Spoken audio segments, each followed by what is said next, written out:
Hello, my name is Nelson Angelo Nanuel, and today we are going to talk about 7 facts about the legend, the guitar god himself, Jimi Hendrix. Despite the fact that his mainstream career lasted only 4 years, and joining the 27 Club in 1970, he is considered one of the most influential electric guitarists in popular music history and among the most notable artists of the 20th century. Jimi Hendrix is considered the greatest electric guitar player of all time. This honor is bestowed upon him not only by fans and musicians everywhere, but also by scholars and most guitar legends. Contrary to what one might think, technique was not his forte. Sure, Hendrix had great facility on the instrument, but his greatest strengths were his otherworldly creativity and unmatched ability to connect with an audience. Those two elements alone could make any entertainer a world-class performer, but with Hendrix there was even more. He could use his guitar to incite protest and feelings of unrest, as well as express deep sexual desires. Jimi Hendrix was named the best guitarist ever by Rolling Stone magazine. He played his guitar upside down. Jimi Hendrix played guitar upside down because he believed left-handed guitars were lesser quality than right-handed guitars because how few there were. Jimi also did not technically play guitar upside down in the literal sense. If so, then the high E string would have been where the low E string typically is. He did not get his big break in the US. Jimi Hendrix was born in Seattle and lived in the US most of his short life. However, he did not become a known musician in the US until after he visited Britain. In the UK, Hendrix did small tours of clubs, and that was enough to put the local scene on notice. The British took to Hendrix immediately, including Eric Clapton. One particular performance stands out.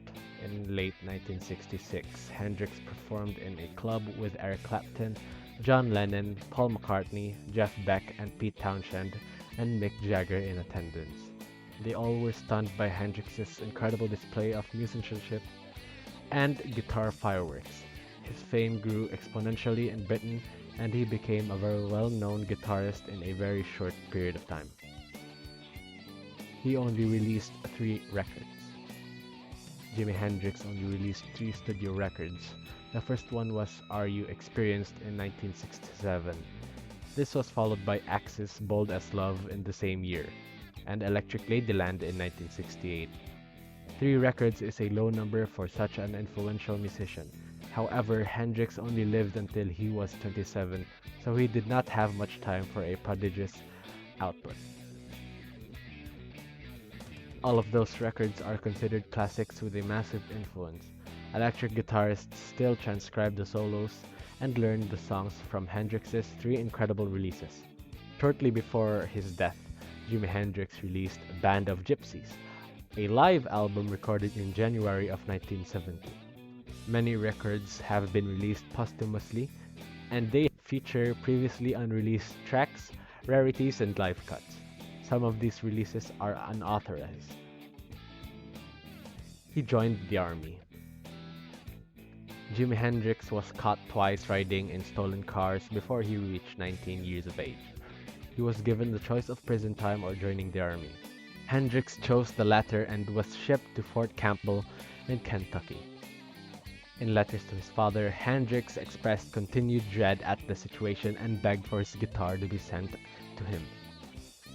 His father obliged, and the guitar became his escape from the army world and even an obsession.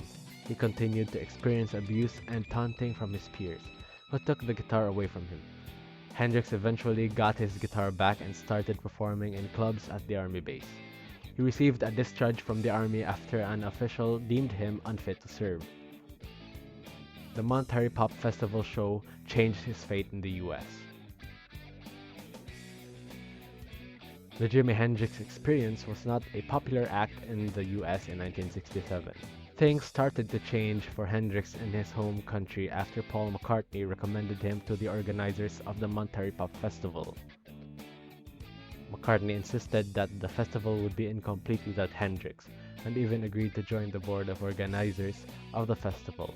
He did set one condition for this task: the Jimi Hendrix experience would have to be included. Hendrix's performance was transcendental, from the songs he chose to play to his choice of clothes. At the end of his set, he burned his guitar in a sort of sacrifice. The photo taken of Hendrix burning his guitar and trying to command the flames has become one of the most enduring images of rock and roll. After this performance, Hendrix started to become known in the US. His performance at Woodstock was riddled with problems. By 1969, Jimi Hendrix was the best paid rock musician in the world. He was invited to perform at the Woodstock Music and Art Fair alongside many of the most popular acts of the time. Jimi Hendrix was scheduled to play on Sunday at midnight. By that time, the crowd had surpassed the 400,000 mark, and Hendrix did not want to play for such a large audience. He decided to change his slot to 8 a.m. on Monday. By the time he hit the stage, Jimi Hendrix had not slept in 3 days, and the band, who had only rehearsed for 2 weeks, was not connecting. However, Hendrix created the ultimate iconic moment for the music in the 60s. He played the national anthem with an extreme use of distortion, feedback, and sustain, shaping the melody as a way to evoke bombs and explosions. This performance was understood by all as a protest against the Vietnam War, and was immortalized in the documentary film Woodstock. These 7 facts about Jimi Hendrix shed some light on the phenomenal persona of the greatest guitarist of all time. It is baffling to think about how a musician can have such a massive impact at such a young age. In any case, the music Jimi Hendrix left us still sounds as fresh today as it did 50 years ago. Take the time to get to know these recordings and go even deeper.